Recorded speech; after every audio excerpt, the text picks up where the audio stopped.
एक सोच यही था कि तालीम में हमें कुछ करना है। तो तालीम में करते करते करते करते जो है हमने 5 साल में 5 से 6 स्कूल बनाने का मौका मिला और मेरी पूरी कोशिश है कि ये 5-6 स्कूल सिर्फ 54 नंबर वार्ड में नहीं, दूसरे वार्ड में भी बनना चाहिए कि दूसरों काउंसलर को भी ये पहुँचे। मैं उन भाइयों से दरख्वास्त करूँगा कि हर अपने इलाके में एक स्कूल कायम कीजिए। जो एजुकेशन का क्राइसिस है, जो तालीम की क्राइसिस है, जो जिस तरह से महंगाई है तालीम के लिए, गरीब बच्चे कहाँ जाएंगे? उनकी भी ख्वाहिश है कि इंग्लिश मीडियम स्कूल में उनके वालिद, उनके वालदा, उनके फैमिली वो भी ख्वाहिशमंद रखते हैं कि मेरे बच्चे इंग्लिश मीडियम स्कूल में पढ़े। और इंग्लिश मीडियम स्कूल जितना ज़्यादा बनेगा, मिशनरी में जिस तरह से स्कूल में मनमानी चल रही है, 3,500, 4,000, 5,000 रुपया स्कूल में मंथली फ़ी है, यहाँ सिर्फ 500 से 600 रुपया में हम लोग तालीम दे पाएंगे।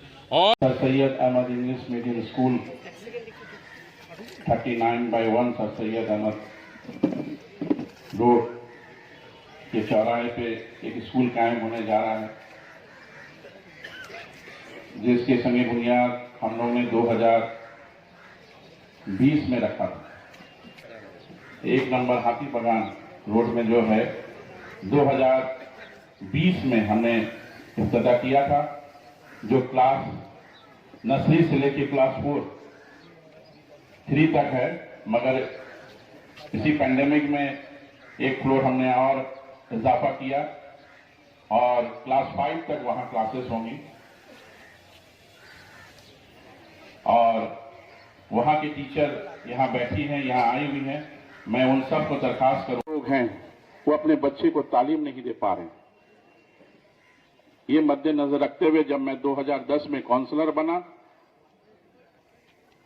उसके बाद हम लोगों ने मुख्तार से, मेरी अहलिया जीनत परवीन, वो भी इस ट्रस्टी हैं सर सैयद स्कूल के, उसको रजिस्ट्रेशन कराया 2011 में। ये सोच 2 साल, 1 साल, 3 साल पहले का कबल नहीं है। ये सोच जब मैं 2010 में काउंसलर बना था और 2011 में हुसैन भाई को मैंने जिम्मेदारी दी थी, जो हुसैन भाई आज इस मंच में मौजूद हैं। उन्होंने कहा कि बॉबी इसको सोच रख रहे हो तो इसको इसी सोच को रखते हुए मैं अल्लाह का शुक्रगुजार हूं। अल्लाह ताला हम लोगों को मौका दिया, मैं अल्लाह का शुक्रगुजार करता हूं। हमारे पूरे टीम ये सोच में लगी रही कि ये सर सैयद अहमद रोड के नाम से ये रास्ता है और वो तालीम के लिए मैं कोई साबित करना नहीं चाहता। उनके बारे में मैं ये नहीं बोलना चाहता कि उन्होंने तालीम के लिए क्या खिदमतें किए हैं। उनका एक सोच ही अलग था। उन्होंने तालीम के लिए लोगों के सामने भीख मांगी। तो आज ताती बगान, फूल बगान 54 नंबर वार्ड के लोगों ने, आप लोगों ने मौका दिया 2010 में मुझे काउंसलर बनने का। उसके बाद 2015 में फिर से मौका दिया। तो 2015 में मैंने ये ऐलान किया था, मैंने 5 साल पब्लिक के लिए काम किया, रास्ता घाट। ये काउंसलर का फर्ज बनता है। हम लोग ओथ जब लेते हैं जीतने के बाद, तो ये कहते हैं कि जो भी पब्लिक का काम होगा उसको बाखूबी हम लोग निभाएंगे। उसका मतलब ये नहीं कि आप रास्ता पानी, रास्ता घाट का काम करना है, कॉर्पोरेशन का डेवलप का काम करना है, उसके बाद भी आप समाजी काम कर सकते हैं। खाली नहीं, उसके बाद आप हॉस्पिटल है, यतीम खाना है, स्पोर्ट्स है, हर एक चीज में मुसलमानों को नंबर 1 होना चाहिए।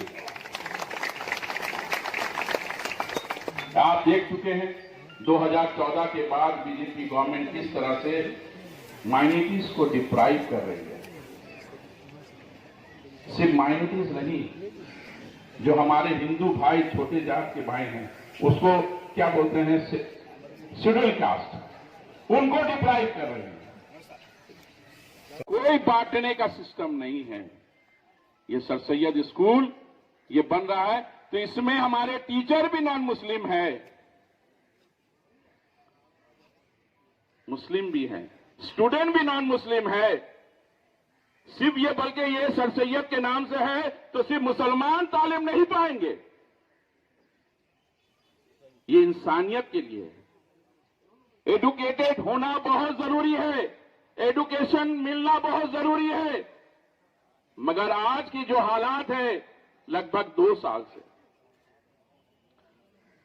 तालीम के लिए इतनी महंगाई बढ़ गई है। इंग्लिश मीडियम स्कूल में जाइए, कोई डिस्काउंट नहीं, आपको 1 से 5 तारीख तक पैसा जमा कर देना है।